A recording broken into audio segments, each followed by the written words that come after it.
Matt Mahan, welcome to All In. Thanks, David. I have no idea who you are. Who are you?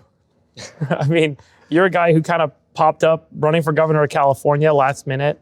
How'd that come about? And who is Matt Mahan? Well, David, like everybody, I'm frustrated with a state that keeps spending more and seemingly getting less, which is why I jumped in. But to back up, I grew up in a little farming town here in California, a town called Watsonville, where your strawberries come from, home of I do work in Watsonville. Driscoll berries, Yeah. You know it well. I got greenhouses, yeah. Yeah, exactly. Working class family. Mom was a teacher. Dad was a letter carrier. My lucky break in life was getting into a great college prep high school on a work-study scholarship. I took buses about 2 hours each way, worked my way through high school and college, and came back as a public school teacher through the Teach for America program. Always was very community oriented, was interested in politics, wanted to know how to make our city, our world a better place. Ended up in the tech sector and spent about a decade building civic tech tools to help people navigate their democracy. What did you build? I was involved with an early Facebook application called Causes, and then went on to start a platform called Brigade that was sort of like LinkedIn for voters. And the whole premise was to build grassroots, bottom-up power by connecting voters around issues they're passionate about, outcomes they want to see, and help them organize to hold their elected officials accountable. After about a decade in the civic tech space, our company was acquired. I decided to run for city council, and I went out and knocked on 10,000 doors, got yelled at for a lot of things that I wasn't necessarily responsible for, but I got a real feel for the common sense of the residents of California who would ask questions like, if I'm paying $20,000 a year in property taxes, why haven't my local roads been paved in the last 15 years? And I thought that made a lot of sense. So I went to City Hall to try to find out. How dysfunctional is California? And how did it get this way?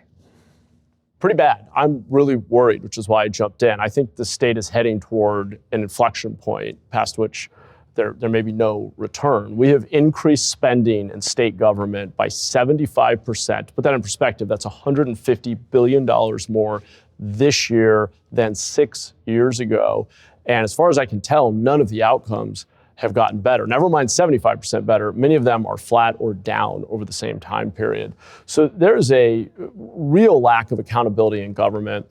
We don't have a money problem in Sacramento. We have an incentives problem. We have a structure that allows us to keep shoveling more money into things that aren't working. Just take high-speed rail. If a startup took 20 years, spent $14 billion and didn't deliver a product, people would have been fired a long time ago. And we're just not seeing that level of accountability in our state government. Is this theft? Where does the money go? $14 billion. Who has that $14 billion today? It's contractors, it's lawyers. Some of it has gone into actually building the project. But belatedly, what happens in California, and the reason we can't do big things anymore, is that we've got endless process, years of environmental review, the most litigious environment imaginable. Anybody can sue under CEQA. You don't even have to be a resident of California to sue under CEQA. And so you just get years of litigation, bureaucracy.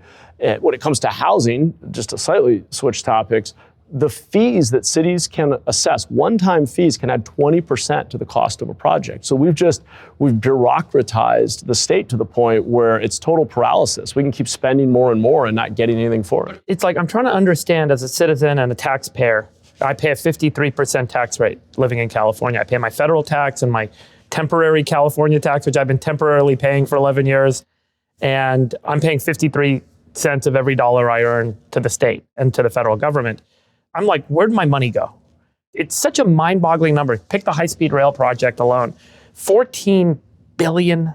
Spent. We don't have a rail. We don't have anything. Is it lawyers that made $14 billion? You mentioned contractors. Like, is this just like there's a whole bunch of people that are all making 20, 30 grand and it all adds up to 14 billion? Like, just help me understand where my money went.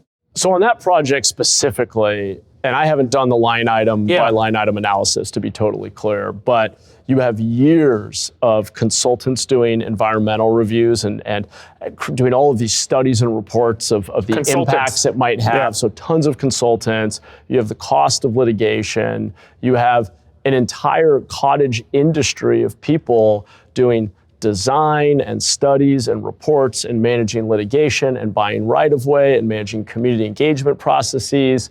And we take years to do anything. And so it just gets vacuumed up into this sea of little groups of things. So there isn't like one big thief, like the grandmaster thief of California that's taken all the money, and then it's just like the dysfunction is just like everyone's getting a little piece of it. That's my sense. I mean, let's be clear. There is fraud. There has been fraud, very well documented in California and other areas. During the last 5 years or so, roughly during the pandemic, unemployment claims in California that were fraudulent totaled over $30 billion. That is well documented.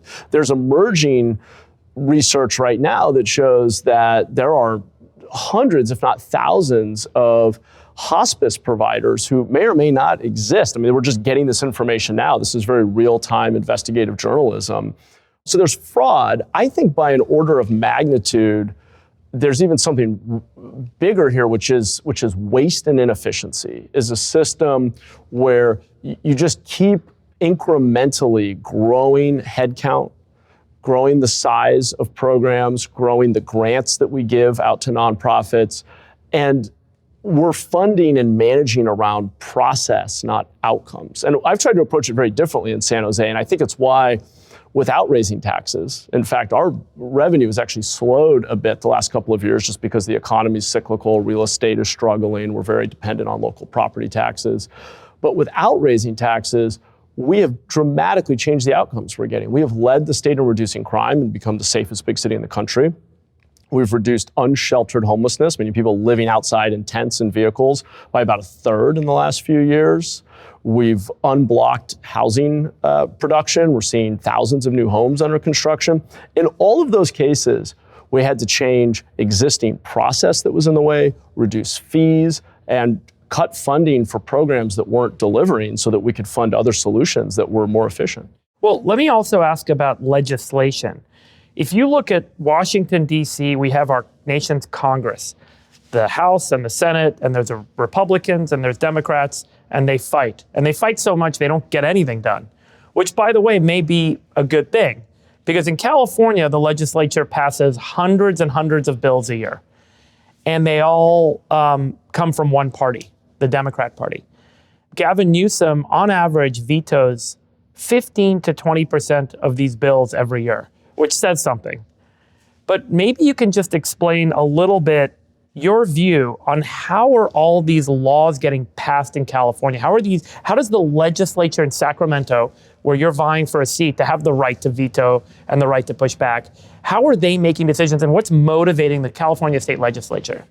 Yeah, and I would, just to be clear, as governor, veto even more of these bills because there's a total lack of accountability. And I think too many of our legislators think that their measure of success is how many bills they can write, get to the governor, and ultimately get signed. What you see is you actually read what these bills do, they generally just add more cost and more process. And what the legislature needs to be told by our next governor is that we're not going to fund failure. We're going to publicly set goals. We're going to measure the performance of every dollar we spend. We're going to audit the heck out of existing programs. Right now, 75% of the audit recommendations from the state auditor never get implemented. So there isn't a feedback loop with the public or an accountability for the outcome. There is a lot of performative politics, a lot of discussion of how much good we're trying to do, how we're trying to be responsive to everyone. We have a tendency, particularly in the Democratic Party, to want to be empathetic and tell everyone that we're working on everything. We try to be everything to everyone all at once, rather than very strategically saying some things matter more than others. The high cost of housing, the high cost of energy, the quality of our public schools, the safety in our neighborhoods. These are the things people care about and think that they should be getting when they pay taxes. But despite increasing spending in the state by 75%, none of those outcomes have actually gotten better. Some have gotten worse. The irony is that sometimes it may be the case, and I think it's very often the case, that less government solves the problem better than more government. Trying to do more to create housing may make housing more expensive. Sounds ironic. Yeah. Trying to do more to make education accessible makes education more expensive.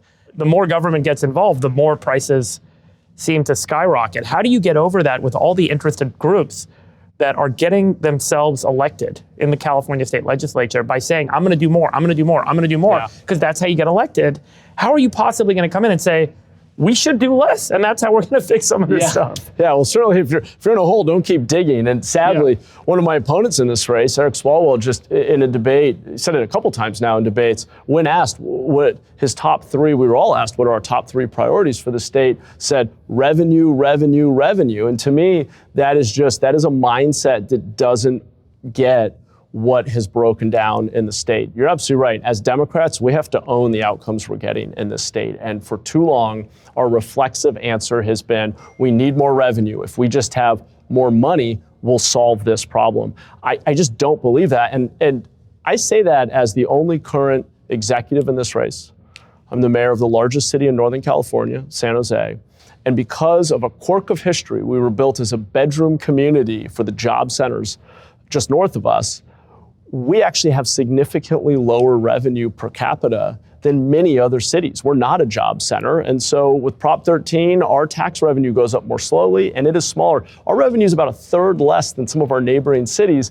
And we're delivering huge increases in sheltering people, getting housing built, reducing crime by thinking differently. But it all starts with being willing to set a goal publicly and allow the public to hold you accountable for spending dollars in a way that actually achieves outcomes. And that sounds so simple. And I know most of your audience, I've been listening for years, are in the private sector, and it almost seems so obvious that why would you even need to say it? But the truth is, as elected officials, we almost never set public goals where we can actually be held accountable. Heaven forbid in your next election, you might get called out for not actually reducing homelessness or reducing crime or getting housing built. And instead, to your point, we pass bill after bill showing that we're doing something, and half the time with the law of unintended consequences, we make it slower and more expensive to do the very thing that we want. Right. Well, let's talk about maybe some of the competing interests that want to get capital, that want to pull capital through the government for their base, and that would be labor unions. They're a very powerful lobbying, coordination, set of groups in California. Yeah. They have significant influence over who gets elected in the legislature, who gets elected in city mayors races, and who gets elected in the governor's seat. Tell me your view on the role that labor unions play in California politics today and some of this dysfunction in government and unaccountability in spending. Because I know that this might be a very controversial topic to talk about, because you don't want to piss off the labor unions, but I'd love to hear your candid views on their role. Yeah, let me start by saying I am not afraid to take on any organized interest. And it is not just labor, though. Let's talk about the role of public sector unions. It's not just labor that is highly organized. You have trade associations, you have the doctors and the dentists, you have the public sector unions, you have the oil and gas industry. Tech has actually been late to the party. Tech is starting to organize. So the way that I look at the landscape in Sacramento, and I think it's largely true in Washington as well, is you have well-resourced, highly organized, professional advocacy, lobbying, and political operations that essentially defend the status quo. And you are absolutely right that the single biggest spender in Sacramento when it comes to advocacy, lobbying, and elections is organized labor, and particularly public sector unions. Now, I don't think it's a monolith. I have a great relationship with our public sector unions. Our building trades want to see the economy grow. So many unions are very pragmatic, and all of them are doing what they're supposed to be doing. It's spineless politicians who cave to their aggressive demands who are the root cause of the problem here. So when the teachers union organizes and says, we don't want more accountability, we don't want to be told to use evidence-based curriculum, we don't want more technology in the classroom, whatever it is they may advocate for, presumably on behalf of, or at least what they perceive to be the interests of their members, it's our elected officials who need to step up and say, well, for the good of the community, we're going to push you on that. We're not just going to give you a pass. We're not just going to veto that legislation or stay quiet when we know that for what we're spending, we aren't getting what we should be. We've gotten to the point where Mississippi and Louisiana are doing a better job of helping low-income kids get on grade level for reading than we are in the very well-resourced, very progressive state of California. That is a function of a system that is more responsive to the highly organized interests than the people we're elected to serve. Right. That's the fundamental dysfunction Some see it as corruption, and I don't think that's too strong of a word. I don't mean it in the narrow sense of anyone breaking the law or stealing money, but the system has become, again, back to the core point here, that the incentives are all wrong.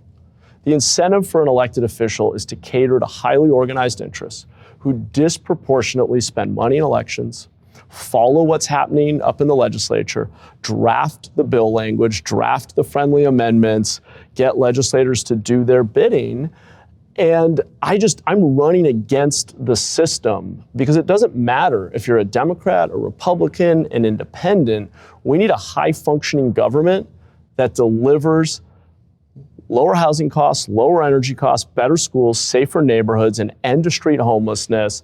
We have the resources to do it. What we haven't had is the political will and accountability to do it. And I don't think that's a partisan point. And frankly, if the Democratic Party doesn't start to wake up and be more responsive to the needs of our constituents and deliver with the resources we've got, we're going to see the pendulum swing all the way the other way, and you're going to see a MAGA-like movement happen here in California. If I look at California, I can understand we're not solving certain problems.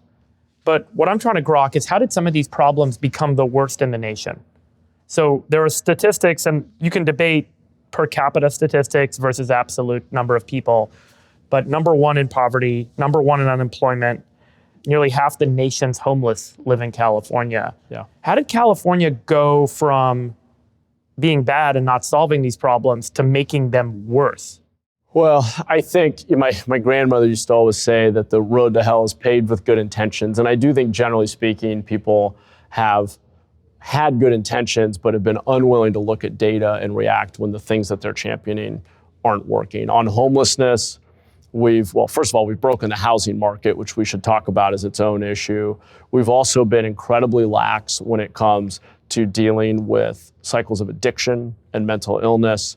We've sort of deluded ourselves into thinking that leaving someone to choose to live however they'd like, even if that means suffering and misery on the streets and ultimately dying of an overdose, is somehow more important than intervening and saving their life. And that's how we've ended up in this horrific situation that, frankly, has been underreported. Over the last decade, we've had 50,000 people die on our streets in California, about half from overdose and suicide. These are people with deep behavioral health issues where we're kind of just watching them deteriorate and die because we're so precious about protecting civil liberties. It may also be an excuse for not spending money in new ways.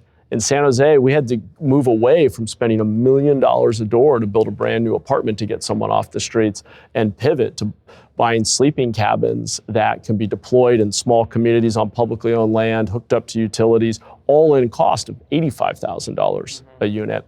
We've added over 2,000 shelter beds in my first 3 years as mayor and led the state in reducing unsheltered homelessness.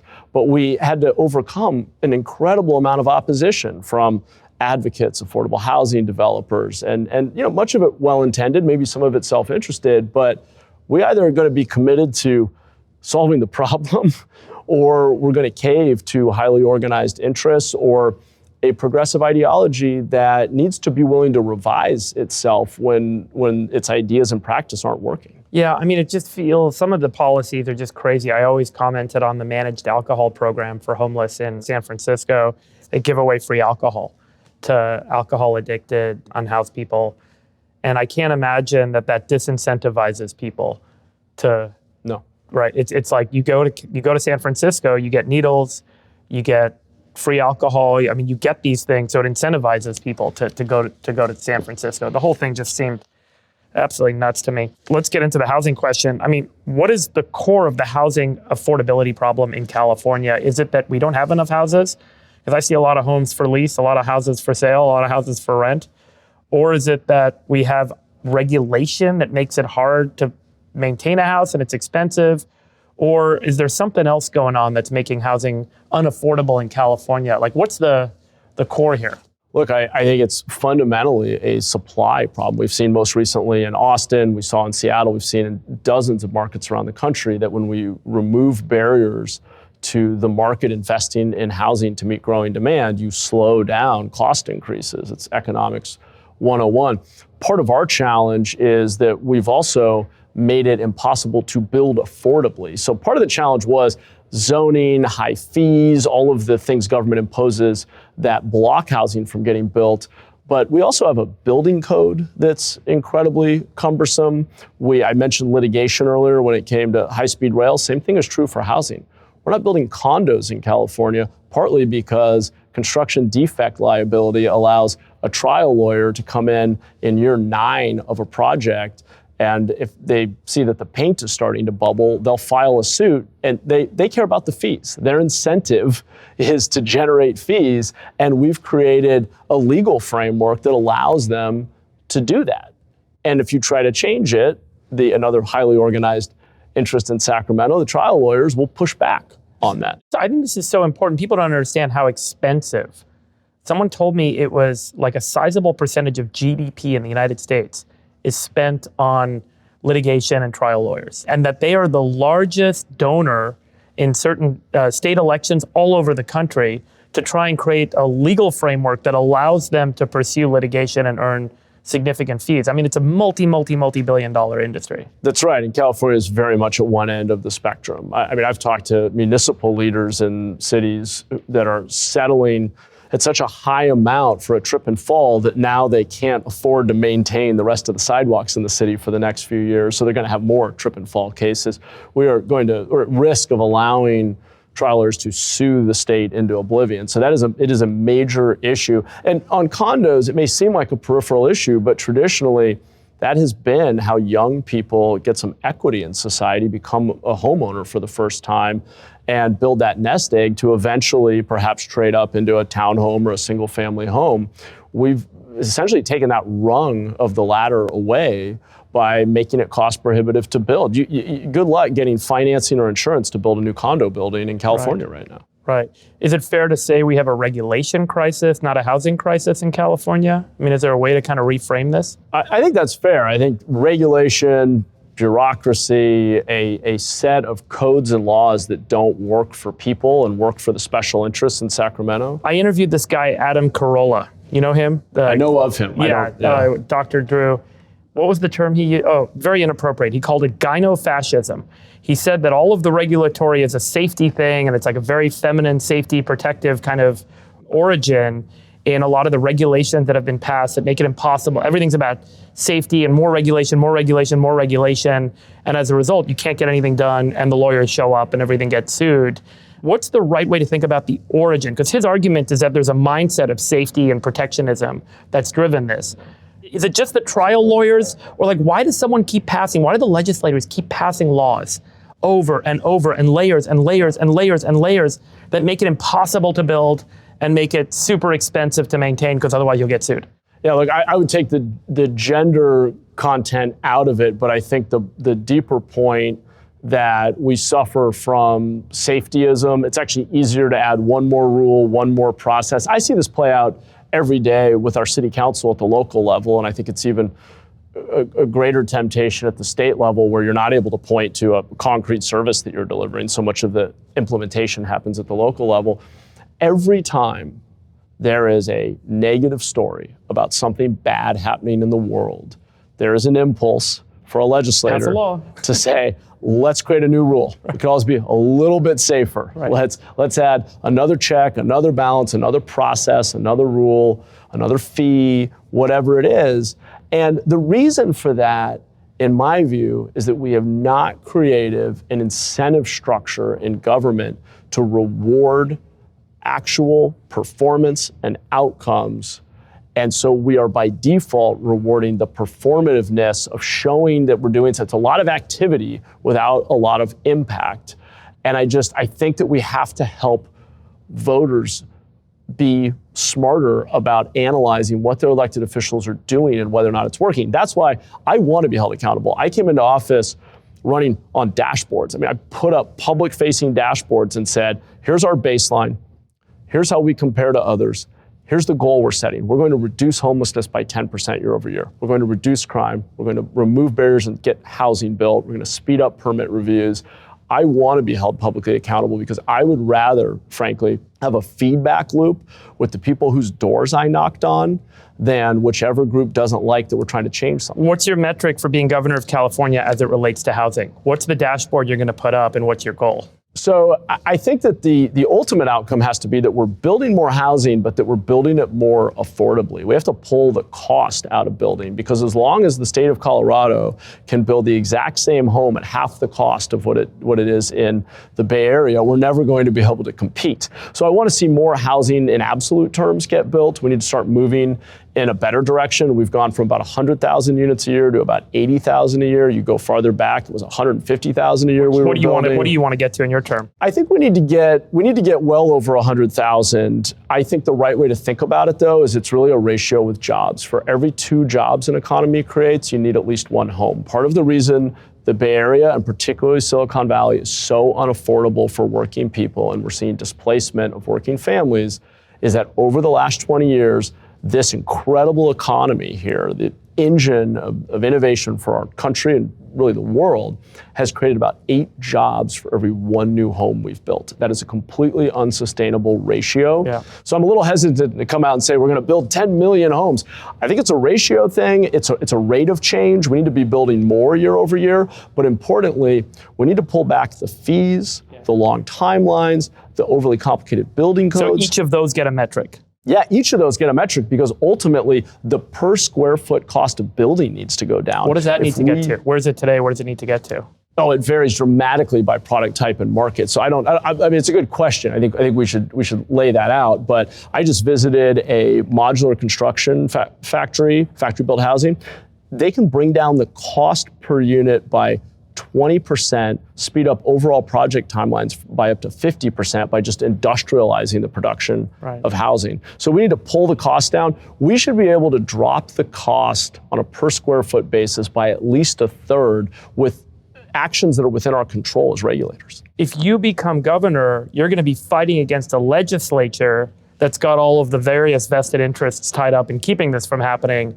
How do you take action without partnership with the legislature? Because what I think might be very hard is, again, to wind things back, that all these incentive systems have been created to deliver. Yeah.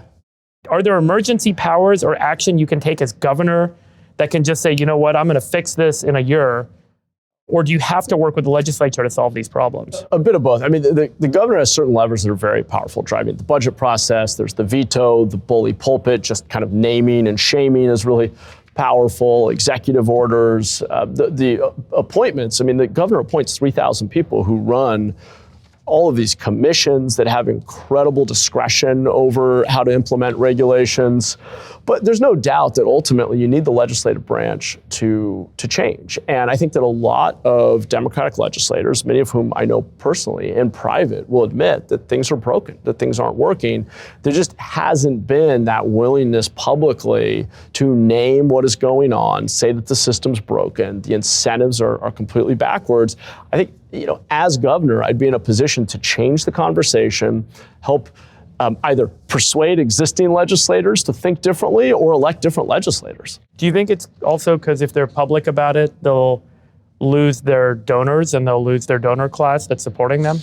Well, it's hard to step out on a limb without knowing if you're going to have support for it. It is difficult to just go direct to voters in an environment where money talks. It's a very large state.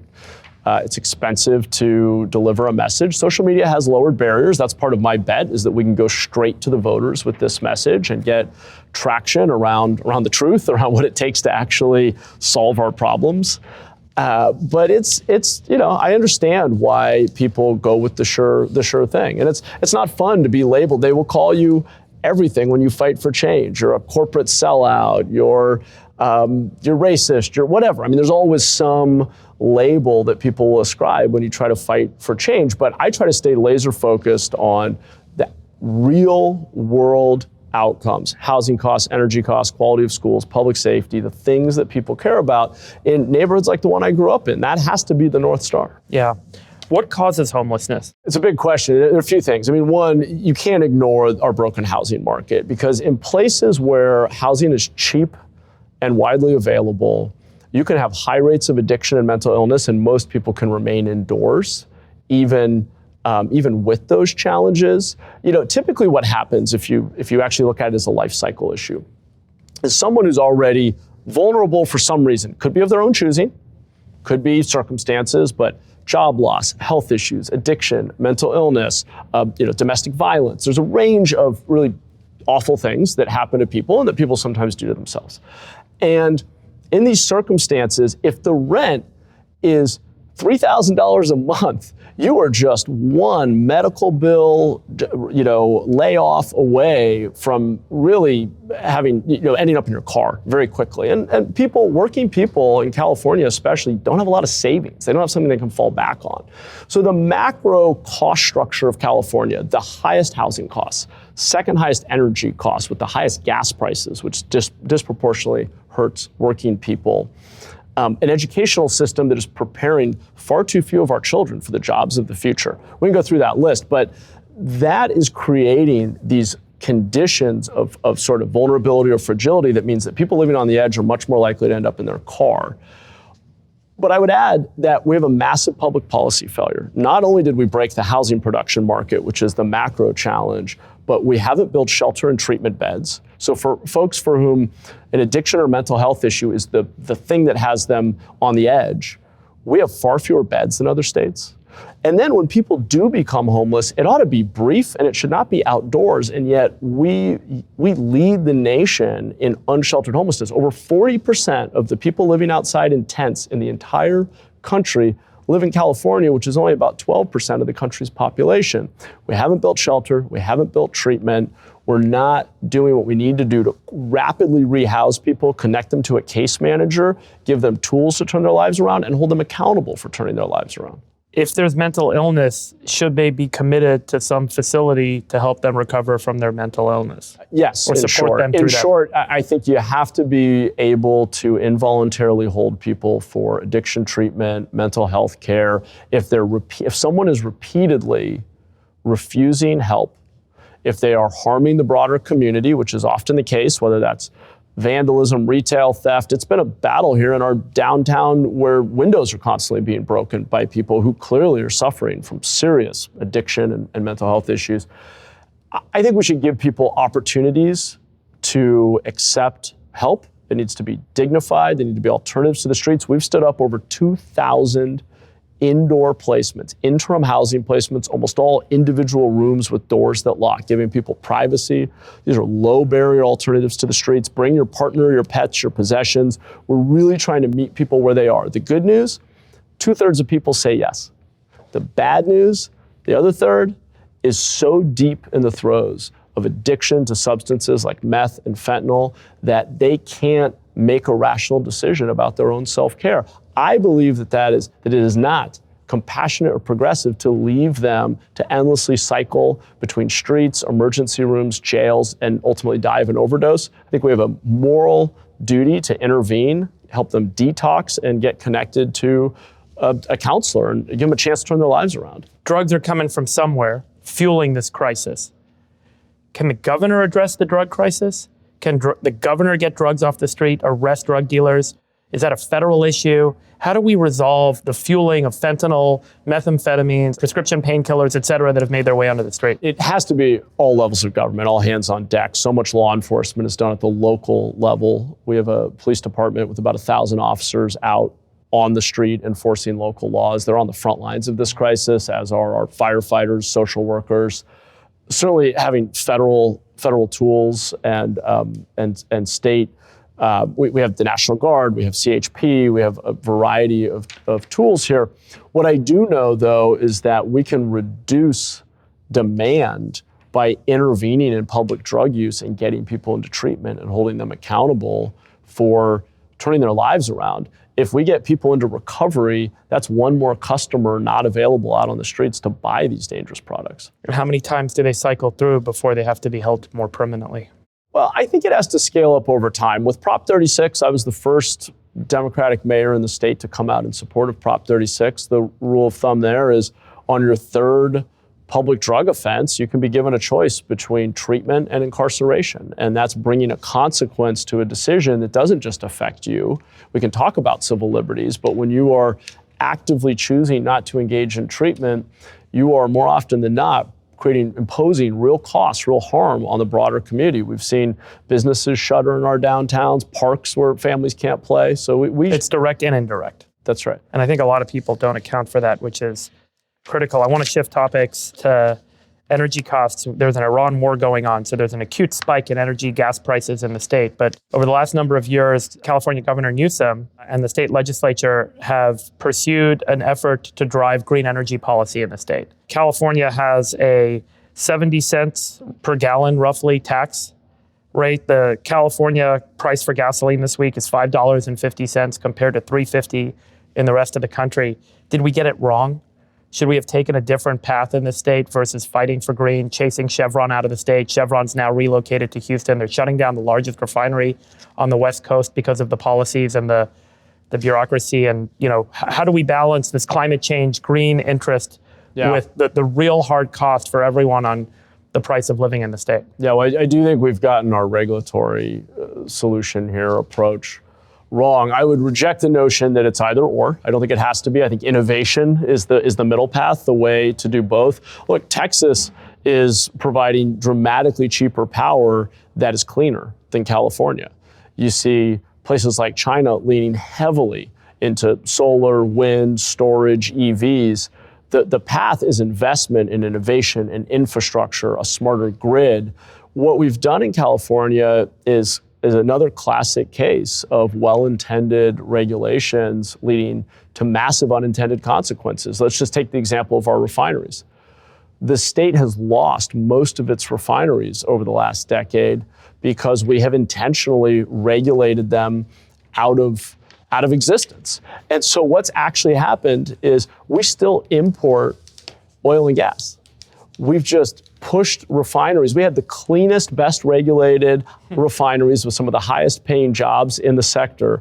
We pushed that out of state. Now we're importing the same amount of gas from thousands of miles away. It is dirtier. It has a bigger carbon footprint. We lost those good, high paying jobs. We lost the tax base of those companies paying local taxes. It has been a hit on every level. And actually, because climate change is a global phenomenon, we've actually made the problem worse while hurting ourselves economically. So that's the opposite of what we need. We need win-wins. We should be paying EV owners today in the middle of the day, strongly incentivizing them to charge their vehicles in the middle of the day when power is so cheap and abundant in California that we sometimes pay Arizona to take our excess solar and then have them plug in at night to power the grid and get through that roughly 5 p.m. to 9 p.m. evening peak where we've got to start firing up gas power plants because there just isn't enough power on the grid. So we need to be smarter. We need to invest in innovation and infrastructure, not regulate energy sources out of state that we still rely upon. But it's hard. So now we've got the 70 cents a gallon tax in California. The legislature's passed a series of bills to make that tax go up and up and up. Yeah. Now they're talking about increasing it even further. And it's the most regressive tax imaginable because it's even worse than a sales tax, which is already fairly regressive. But as you know, higher income, wealthier people have already adopted EVs. They're not paying this tax. It's working folks, particularly in towns like Watsonville, where I grew up. I mean, when I was in high school, I had to go 50 miles one way for high school. My parents went 50 miles the other way for their jobs. And so it disproportionately hurts working people. My proposal is that we, to start, temporarily suspend our gas tax to provide immediate relief to working families who are paying the price for a war that they didn't ask for, and they're disproportionately paying the price. I would temporarily suspend it, but we have to be intellectually honest about this. It is our primary source of revenue for paving and maintaining roads and our transportation infrastructure. We will need to shift how we do this. Rather than being a gas tax, first of all, the general fund is up 75% in the last 6 years. So I'm pretty confident that in a state that's spending $350 billion, we can afford to pave our roads without punishing working families. But I also think over time, as EV adoption increases, we'll have to find a smarter way of charging a basic user fee so that people who use the roads pay to maintain them. One of the other big costs in California and related to housing and related to this climate change question is the cost of insurance for your home. We had this massive wildfire that destroyed a large part of areas in Los Angeles last year. And as a result, many of the home insurance companies have left the state. I just lost coverage on my home because I live near a bunch of trees, so my house is deemed too risky to have coverage. And I'm fortunate in that I don't have a mortgage that I've got to deal with the loss of insurance coverage. But this is becoming an increasing burden for the state of California because the states had to step in and create a bigger and bigger insurance pool that financially and accounting-wise, the state can't really afford. Yeah. How do we solve this problem of the cost of homeowners insurance? What's the right structural solution here for either incentivizing the return of insurance companies, creating an insurance pool that's well capitalized and can actually afford to make the payouts instead of needing to go to the federal government when there's a crisis and ask for a bailout? How do we fix this problem in California? I think there are a few components to the strategy going forward here. Number one, we have to rebuild the private marketplace. 90% of homeowners, maybe more, can be covered by private insurance affordably, and we have to rebuild that part of the market by bringing them back, allowing them to appropriately price risk, and creating more granularity. If you're willing, and you may not be, but if you're willing to remove those trees within 100 feet of your home, you should pay a lower premium. If you prefer to have the trees there, you should pay the higher premium. So more granular pricing, allowing appropriate pricing of risk, is just really important. Now, for the 5 to 10% of homes that are up in in the hills, heavily wooded areas where there's lots of vegetation, we'll have to have higher. First of all, when you build, there's a question of how much more we should be able to build out there. Probably not a lot. What materials you use, they need to be fire resistant, and you'll have to pay much higher insurance just to cover the true cost of the likelihood of a fire and the cost of replacement. The other piece of this, though, is the state has to take more ownership for vegetation management.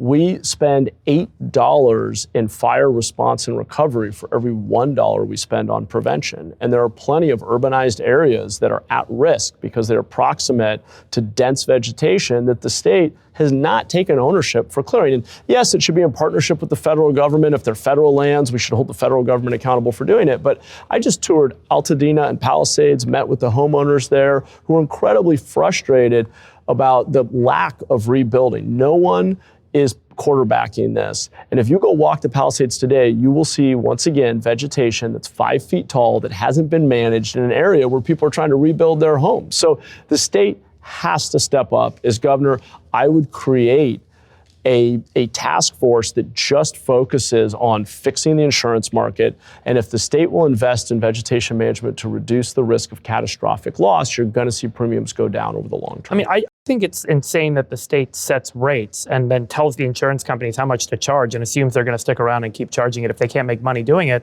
Why not let the market decide? There's hundreds of insurance companies that if they were able to set their own rates and not have to have the state dictate the rate, they would compete for price and price would come down. This idea that the state should be determining what companies should charge for anything is a problem. But fundamentally in the insurance markets, it's literally chased every insurer out of the state. I just don't understand how this these kinds of price controls so don't work in practice as we've seen. And that's what I mean by saying we have to be able to appropriately price risk. Insurance companies need to be able to charge rates that reflect the true risk and cost. I think they should be strongly incentivized, if not held accountable, for allowing homeowners to adopt best practices and thereby reduce their premiums. And I think there's a subset of folks who may need to be on and pay into a public option of some kind because they just won't be covered by the market, or perhaps they have to choose that based on where they live, they won't have insurance. I don't know, but I don't think you can force everybody else to pay exorbitant rates to ensure that we cover the last riskiest home that's going to be the most expensive to cover. It's an illogical setup. Well, look, let's shift to one of the other big liability questions in the state. It's the one I care, I wouldn't say the most, but it's one that I've observed may end up being a big driver for what's ahead for us. California's public employee retirement system, so CalPERS and CalSTRS, they provide the retirement benefits to roughly 3 million California public workers. And there's roughly $1 trillion of capital in those two investment funds that are meant to support those retirees. They've been making about 7% a year compared to the S&P making 11% a year. And the current accounting estimates that they're going to be short, by some estimates, 250 to 300 billion, by other estimates as high as $1 trillion in the years ahead, in paying out the benefits that they're legally obligated to pay to public employees as they retire. And you can't just change those benefits. There's a state Supreme Court case that's made that known, that you can't go in and rescind benefits that you've promised someone.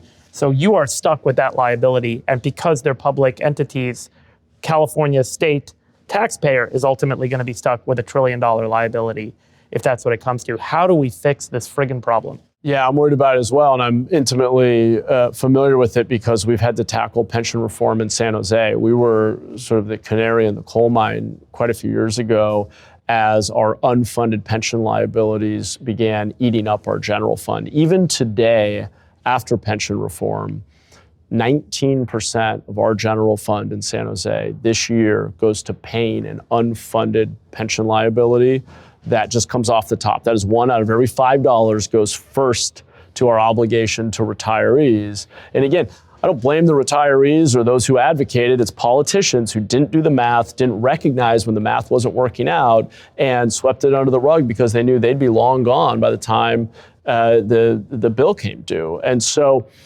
look, there's really only two options here. One is to move toward a defined contribution model as we have in the private sector. You see all over the world, the employer and the employee pay in, it's put in the market, it needs to grow over time, people need to calculate their savings and their... You see your account, you track it. You track it, you can up your contribution level. If we were to move to that, the public sector would need to be a strong match. And I think the challenge is this. I don't think politically that's likely to happen.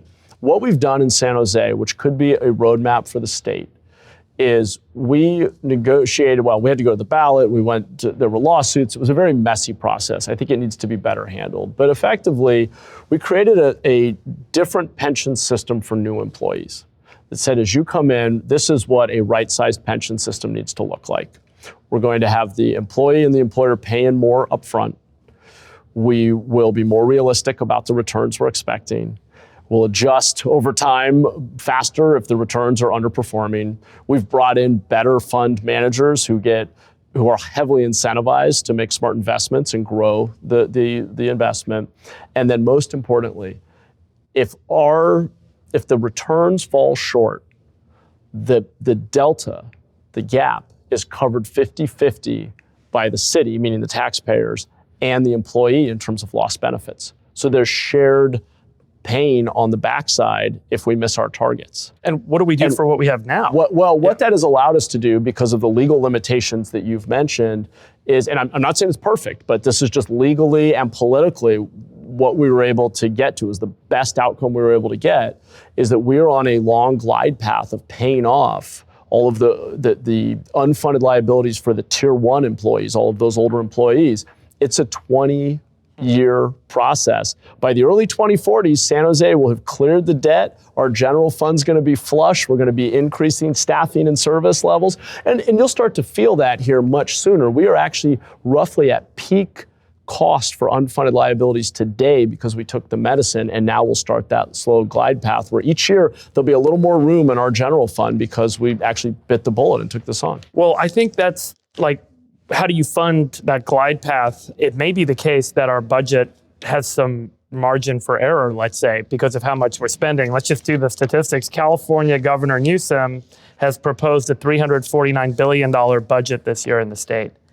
That's up from $209 billion, so almost 2x, 60%, 70%, 80% more, 75% more than the year before COVID.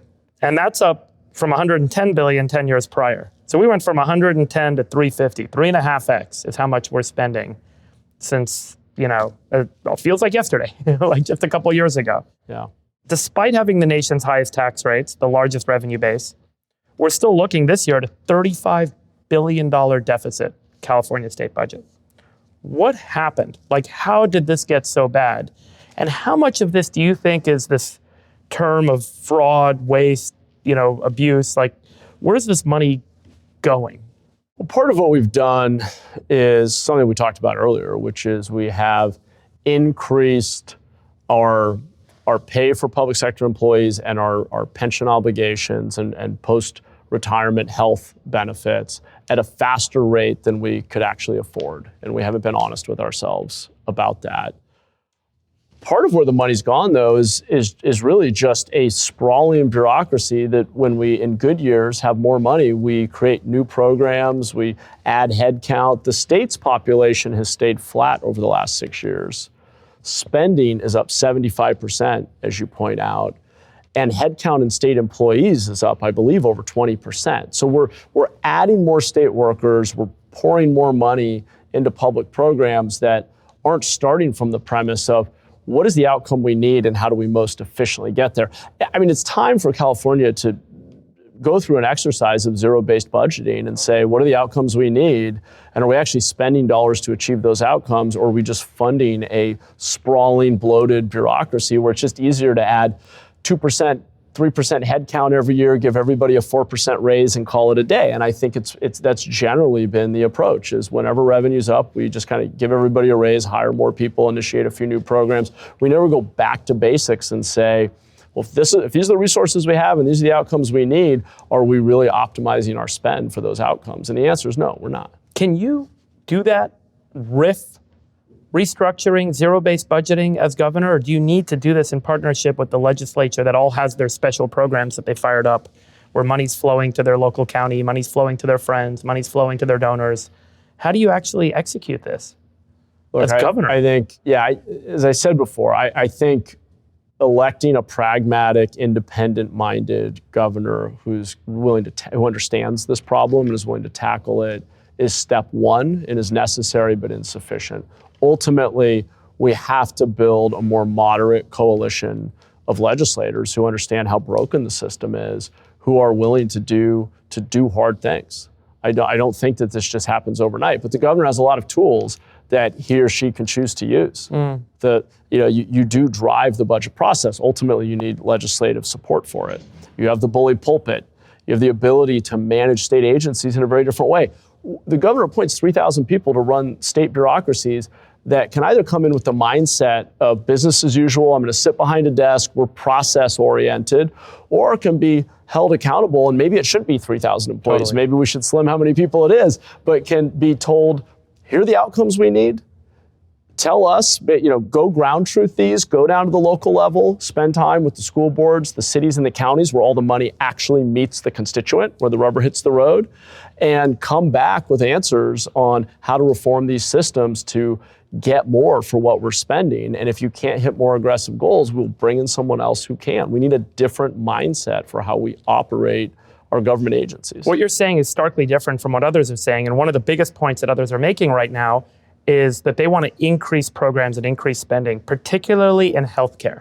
So what's your view on government-provided healthcare? Should all healthcare in California be free? There's a big movement, a big legislative effort to try and make this the case. Does this make economic sense? Can we afford it? How do we actually do it? Or do you think that this should remain a private market effort? I don't think it's realistic for California to create a single state-run free healthcare for all system. I don't understand. I know many of my opponents in my party, the Democratic Party, are proposing this. I think we have a pretty good sense of how to reduce cost. We just have to be willing to do it. Price transparency and competition could bring down costs in healthcare by 5 to 10%. Preventative care. We should be incentivizing insurers and health providers for helping someone get healthier and reducing their overall demand on the system over the course of their lifetimes. Things that may seem small, but getting 100,000 plus people off of our streets and into shelter dramatically reduces the burden on our healthcare system.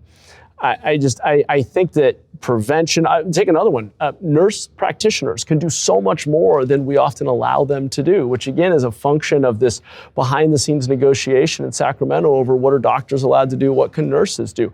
Nurse practitioners providing preventative upstream care in clinics in communities can be far more effective at preventing long-term chronic illness than what we do today, which is end up with everybody in the emergency room needing care after they're already really sick. So we need to restructure our healthcare system.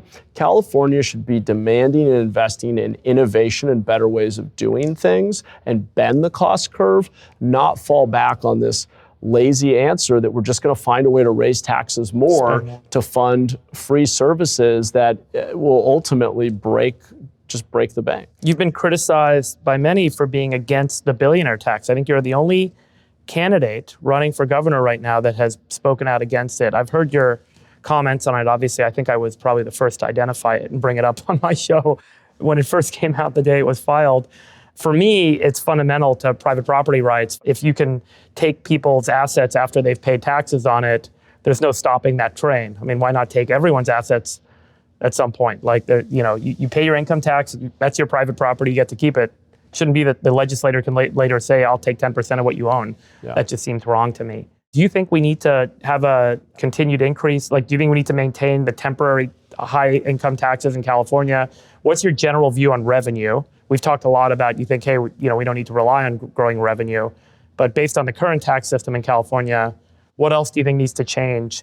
Or do you think it's just like, let's leave it as is, no billionaire tax, no new taxes, but let's just not go back? Yeah, let me say a couple of things on this. One, I think where this push is coming from is a deep concern about economic inequality and declining social mobility. Yeah. And I think these are real issues. I am worried about economic inequality. I think in the long run, it's a threat to democracy. I think there are a number of better solutions to this than the proposed wealth tax, which is, as you point out, setting aside even the philosophic arguments, it simply won't work, certainly not at the state level. Half the people I know have already left the state. Right, we've seen over $1 trillion of capital flight.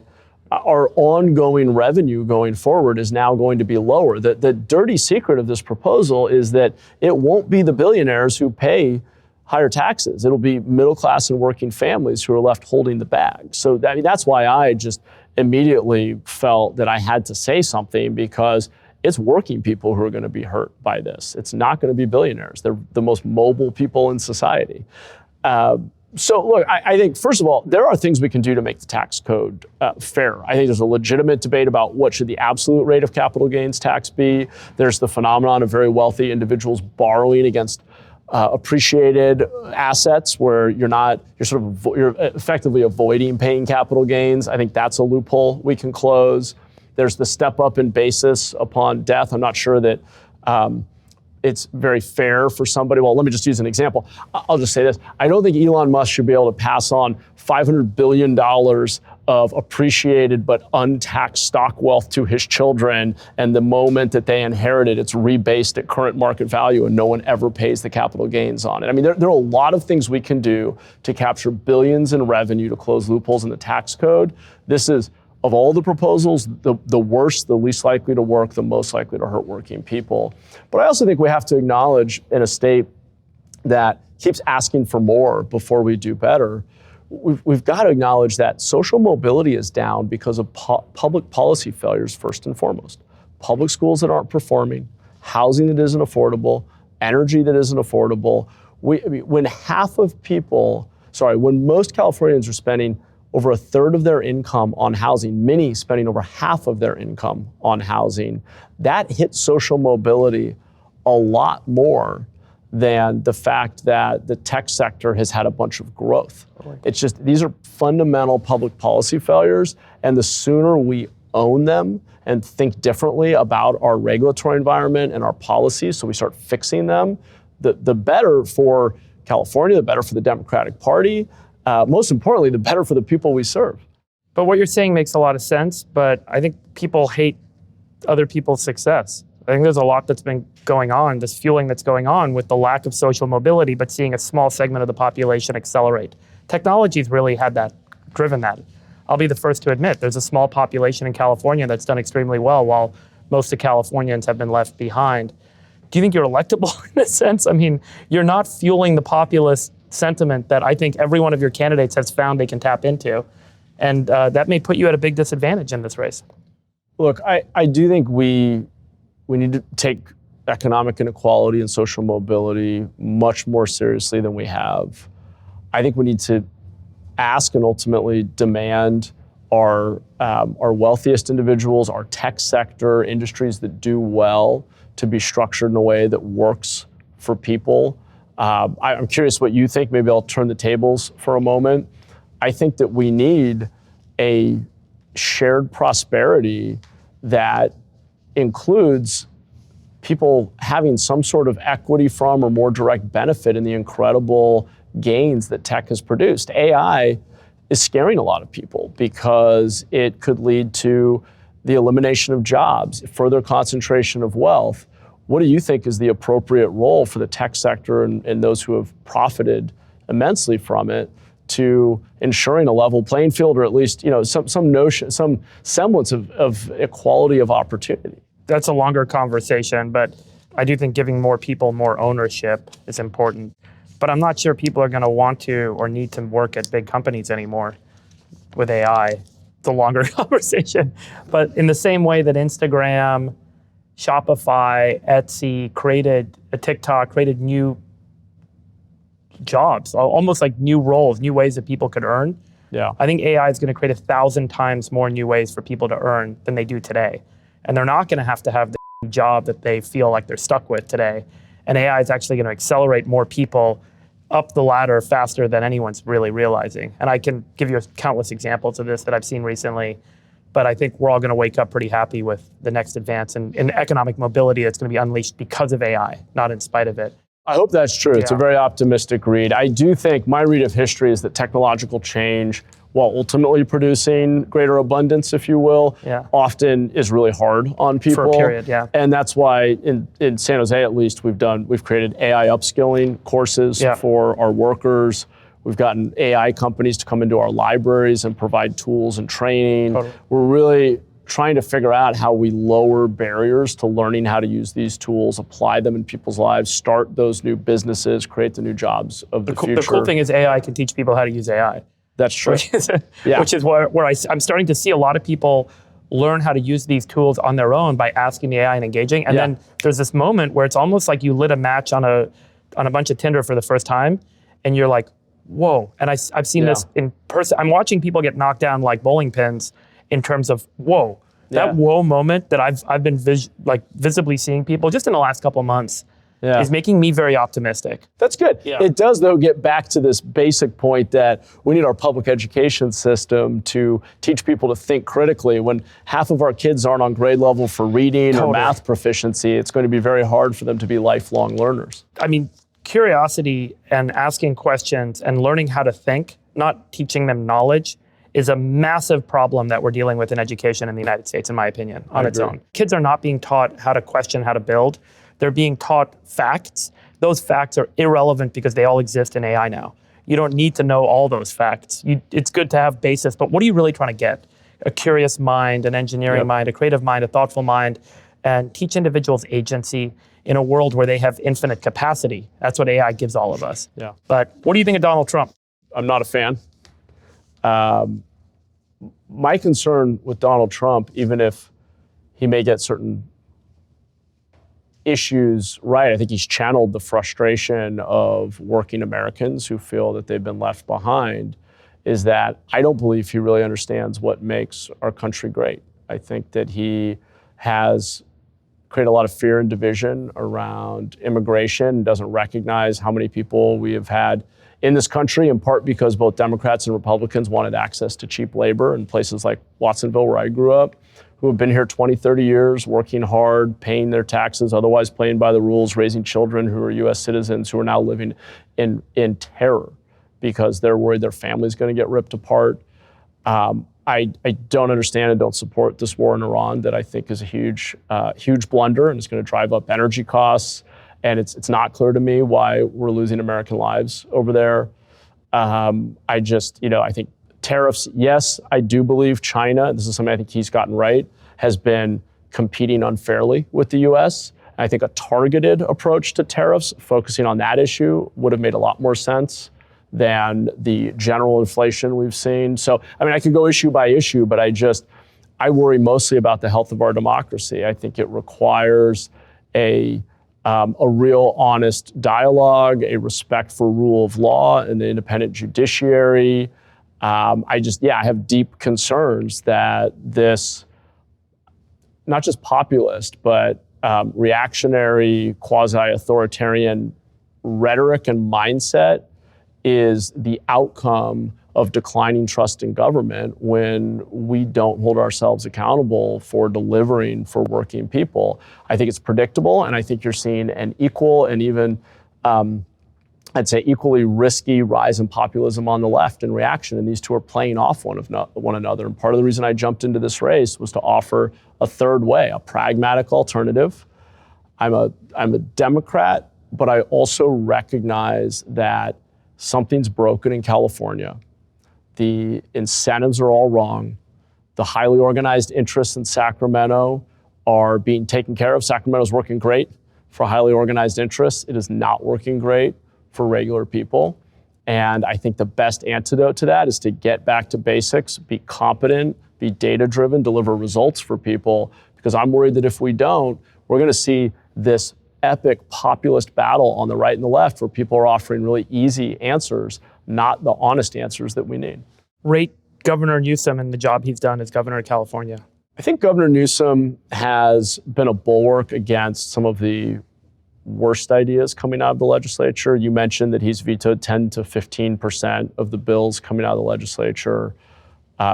Many of those vetoes I agree with and I think have averted real harm. My critique has been around not doing enough to take on the entrenched interests in Sacramento, and we've disagreed very publicly on certain policy issues: Prop 36, recovery housing, some energy policy points. But it's always, I mean, I try to attack problems, not people. I'm not really interested in evaluating somebody's intentions or their ideology so much as the results of their actions.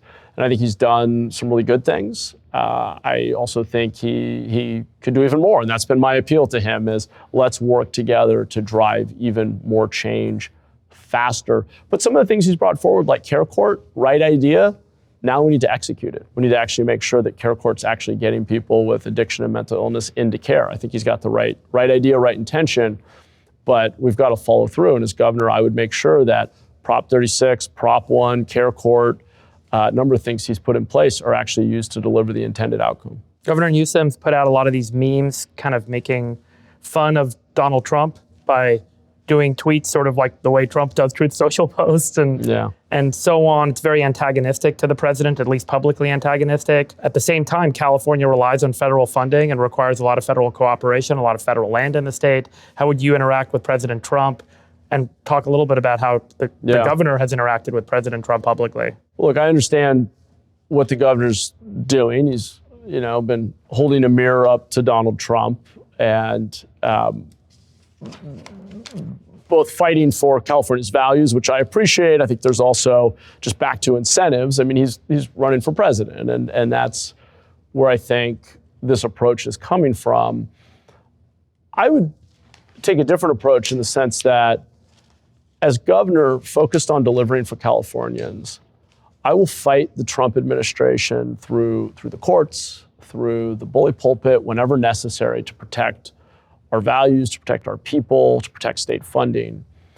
I also think, though, that we need to find places where we can achieve a win-win with the federal administration. I'll give you the example that's top of mind for me. I just spent time walking through Altadena, the Palisades, where people have lost everything.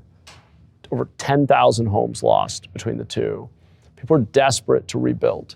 They're not getting the help that they need. And part of the reason they're not getting the help that they need is this hyper-partisanship in which California and Washington are fighting rhetorically and politically, and the people who are being hurt are the families who have lost their homes, who are waiting on the $40 billion of federal aid that's been promised, and that if it weren't for this political battle would have already flowed to help those neighborhoods rebuild. And I just, as governor, I will absolutely fight for our values, but I'm committed to fixing our problems, which means finding a way to make it a win for this president and this administration to rebuild Los Angeles. We have to put the people before our politics. And as it relates to ICE and immigration enforcement, do you consider undocumented immigrants in the state of California individuals that you would represent as governor Is it part of your job to protect undocumented immigrants who came here illegally, but ICE would like to remove? Yes, unless they're committing serious and violent crime. Look, if you're here, you're not documented, you're committing violent felonies, I think you should be deported. But like many of the people I grew up with, if you were essentially, maybe tacitly welcomed here because we had an ag industry or a construction industry that needed low-cost labor, and you came, started a family, started working, paid taxes, raising kids here who were born here, who were US citizens, the only practical and ethical solution is for parties to put the hyper-partisanship aside, come together, and come to a grand bargain in which we secure the border, we deport those committing violent crime who are undocumented, and we create a pathway to some sort of legal status.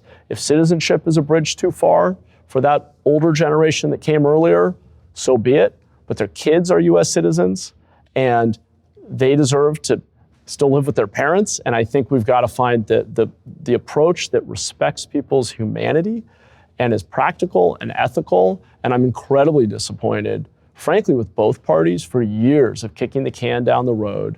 And I will absolutely stand up to protect undocumented residents who are playing by the rules, who are doing the most American thing. And I get all the arguments around lawful immigration. Let's secure the border and set up a proper system of lawful immigration going forward and not create a bad incentive. So let's do that and then create this pathway to legal status. But what we've seen play out in Minneapolis is horrible for the country. We're seeing citizens arrested, even killed. This is not working, and I don't think it's ethical. Let me give you the pushback that the Republican Party leadership would give, which is that many of these individuals will end up voting for Democrats. Vast majority of them will vote for Democrats, and that the border was opened, they were allowed in here, and now this inevitable, due to humanitarian conditions, path forward to citizenship will ultimately increase the Democratic Party's voting base and lock them into power in DC, lock them into power in these states, turn more states blue, et cetera. How do you respond to that concern and pushback? Put the humanitarian piece aside, but that the reason the border, and every Democrat I ask about this cannot answer the question, why was the border opened? Was it to lower labor costs?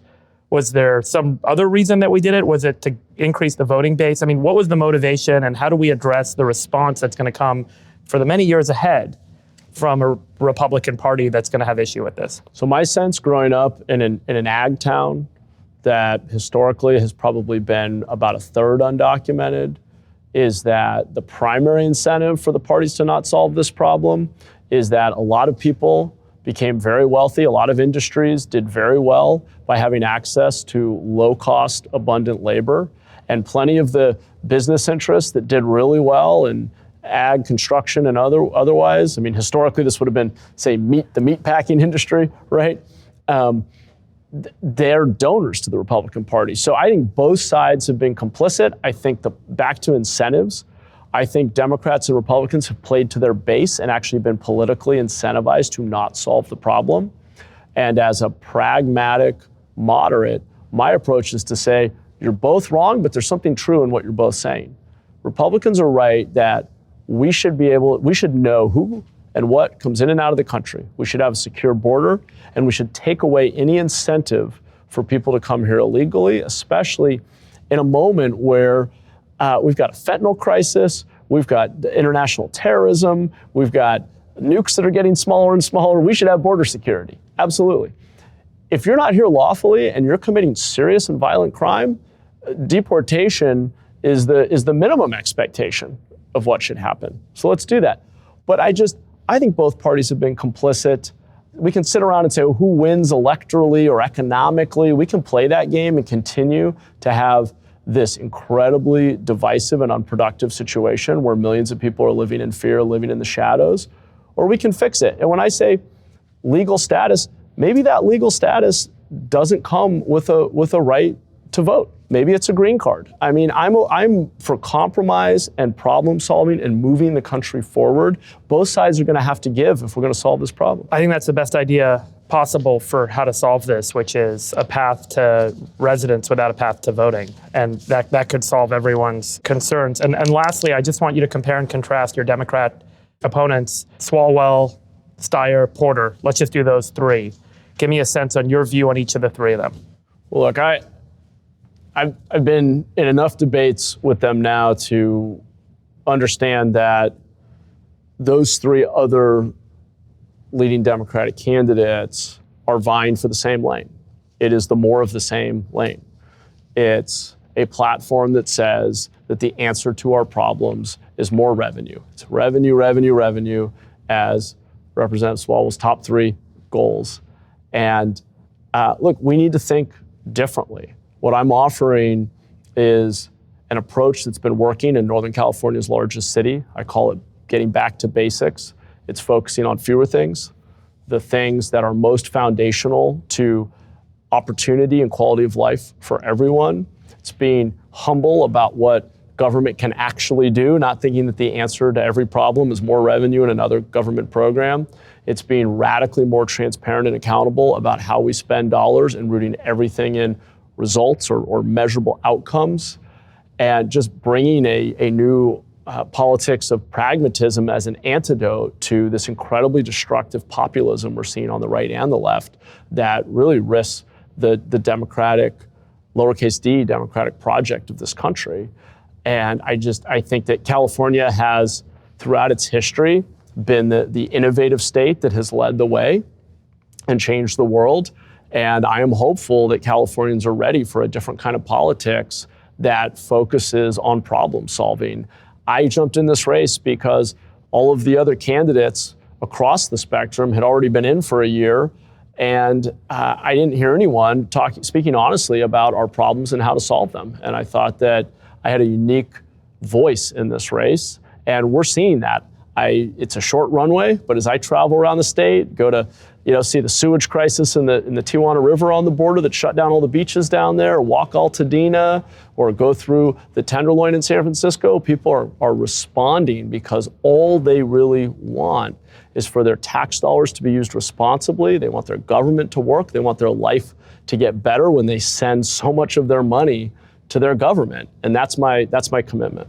Mayor Matt Mahan, thank you for being here with me today on All In. Really appreciate the time, and good luck in the governor's race. Thanks, David. I enjoyed it.